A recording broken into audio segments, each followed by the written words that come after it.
For several months now. Today, finally, the day Californians are going out to vote. Many of them have already cast their ballots by mail. But joining me right now to discuss all the latest with this is Washington Post reporter Dave Weigel. Dave, so good to see you. You know, we're finally here, and I want to just first start off because President Biden was there campaigning with Governor Newsom yesterday, and one of Newsom's strategists told reporters, quote, "There's no scenario where Newsom loses tomorrow." Now, are we just chalking that up to brash arrogance, or is that the reality on the ground? Is that the strategy?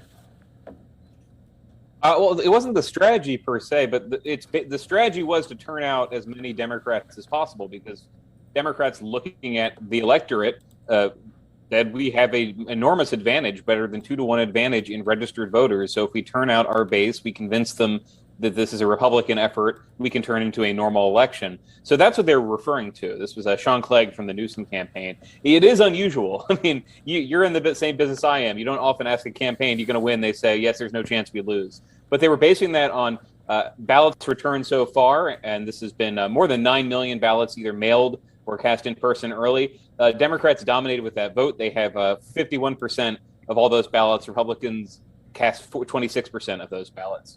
And so while there might be Democrats who voted for the recall, there might be independents who voted for the recall, that's the Democratic confidence here is they looked at their numbers, they looked at who they turned out, and they think they have by this evening, probably an unassailable lead. You know, one of my main questions throughout all this has been, you know, are people nationally paying attention to this, or is this just centered with, you know, political reporters, political insiders, and people and Californians? Because, you know, frankly, I've been talking to a lot of people just kind of around, you know, my relationships and things like that. They haven't been following it too closely. What are the national implications for this recall race? Well, I'm talking to you in Los Angeles, and actually it was very tough for Californians to care about this, or many of them to care about this for a very long time. But what happened in the final week, as Democrats became very confident they were going to win, is they intend to first actually get that victory, and second say, we have modeled what you can do, what we can do as a party in 2022. If Democrats are worried that the base is not turning out, we have learned that if you tell the Democratic base about Trumpism, about the far right coming to take over, if you emphasize what you could lose if you vote against the Democrats or don't turn out, then you won't have the same collapse that the party saw in 2010 and 2014. That might be wishful thinking, but that is why they were so happy recently to nationalize. That's why you saw the vice president there, the president there, the chair of the Democratic National Committee showed up for the rally last night. It is because they want people to look at this after this week and say, well, it turns out a governor who instituted vaccine mandates beat a recall after being nearly wouldn't say left for dead, but went from a tie on the recall, yes or no, to what they think will be a big victory. They're going to say this is because of these policies. We're going to scale up in every state this year.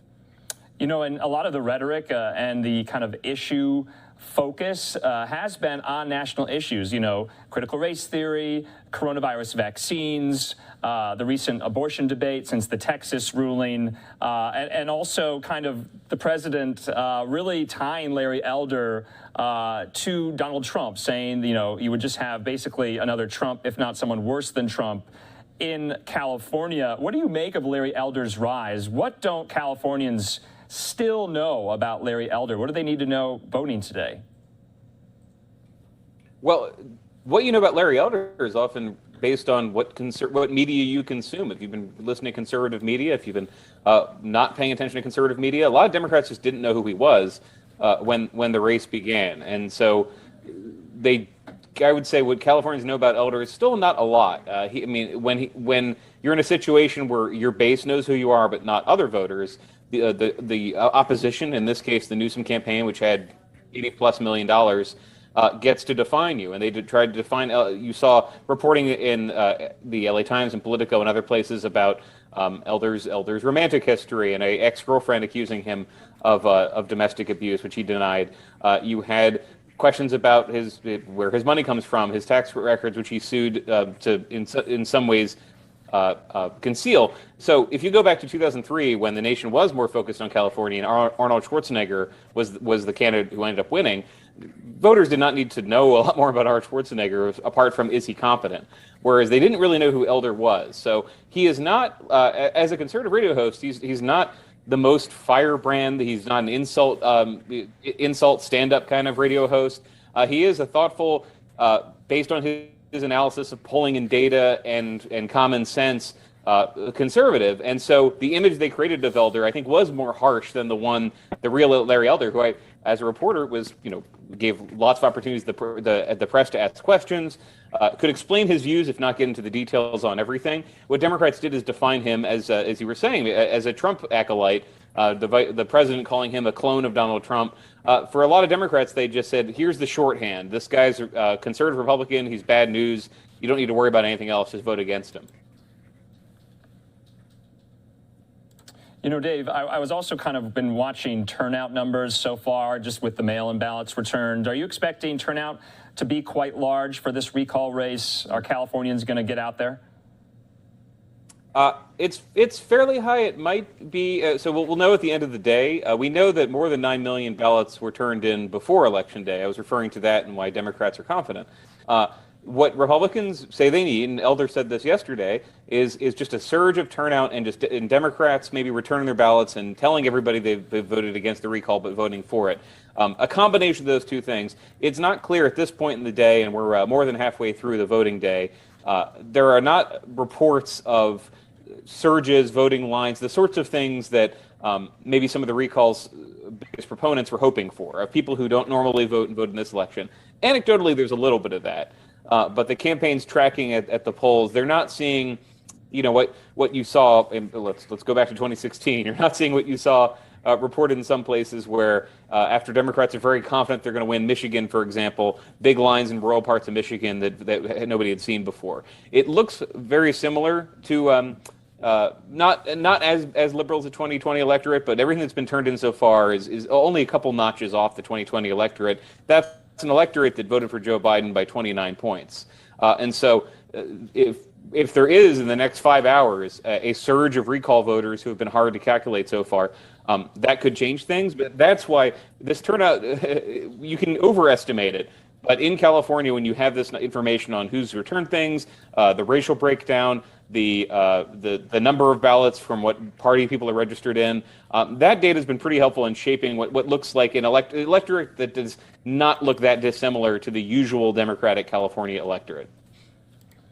And Dave, there's been a lot of talk and a lot of reporting, and Larry Elder has been asked this a lot, especially over the last weekend. Will he accept the results of the recall election? I believe we're going to get results in very, very quickly right after the polls close. And so what do you make of that, kind of these parallels to 2020 and now this 2021 recall in California? It's been something people have been talking about. Do you think there's anything there? Well, this is the biggest election that's happened since the Georgia runoffs. Actually, more voters are going to participate than that, just because of the population. And so you had in Georgia, former President Trump saying that if the election is lost, it's rigged. You had the former president saying the same thing about this. You had Elder echoing him in some ways, and I would say his tone about this was a little bit different when he was talking to maybe reporters at a press conference and talking to a conservative radio outlet that was convinced that the election could be stolen. So Elder has been saying for several weeks that he is ready to sue if there are problems with the election. I'd add, not to get into the door in the weeds, he said that you learned in 2020 you need to sue early. You can't sue too late and get a judge to overturn the election. It's fairly late. Any lawsuit today would be after almost every vote was counted on Election Day. But he has left that possibility out there that he will challenge the results. And I've seen not a lot. I mean, I always kind of keep a lookout for information online, people speculating about this or that being stolen. You haven't really seen a lot of that. I mean, I was kind of watching out today for even just some anonymous report of people worrying the ballot was not reported. What you'll probably see is what you've seen in Arizona, Pennsylvania, a lot of places where there are audit campaigns underway or campaigns to get audits, which is people who don't believe that the result is real, if it's a recall defeat, trying to find people who say they tried to vote and their ballot was already cast for them, things like that. But I don't think you're going to see from Larry Elder tonight. I don't know if he could be the governor-elect. If he's not the governor-elect, based on the way he's been talking, I don't think he'll say this election was fair and square, and I'm done with politics. He's going to remain involved in politics, but he also has been suggesting, like Republicans in recent elections, that there's going to be something fishy with it if he loses. David, this last question for you. Thanks for being with us. Where will you be tonight? Are you going to some of the watch parties? What will you be asking voters kind of going into tonight? Well, I was planning to head to Elders event, and you dealt with it kind of in the last question. I'm curious what people think. There is going to be a mindset, and there are Republicans who've said this already. Caitlyn Jenner, who's a candidate recall, said this to the Post earlier today, that this was a winnable recall, and it was lost because of people like Larry Elder specifically running as a conservative candidate who wasn't as electable as a more moderate candidate, and who gave Newsom something to run against. There's going to be some of that. I'm curious what people plan to do if you're a recall supporter and you thought this was your last chance. Well, it's not your last chance. There's a primary in June. There's an election next year. But I'm going to just curious how people are going to respond if they feel that if Newsom is not recalled, that he's becoming unaccountable, that they have no chance, that they're going to leave the state. I was asking that to voters in the final days. What are you going to do depending on the results of this? And Democrats couldn't conceive of Elder winning. Republicans who could conceive of the recall failing were just unhappy, but they weren't saying, I'm going to pack up on Wednesday if it doesn't succeed. All right, Washington Post's Dave Weigel, thanks for being with us here on Live Now from Fox. We'll be watching all the latest as well going into tonight. Thank you. Good to be here.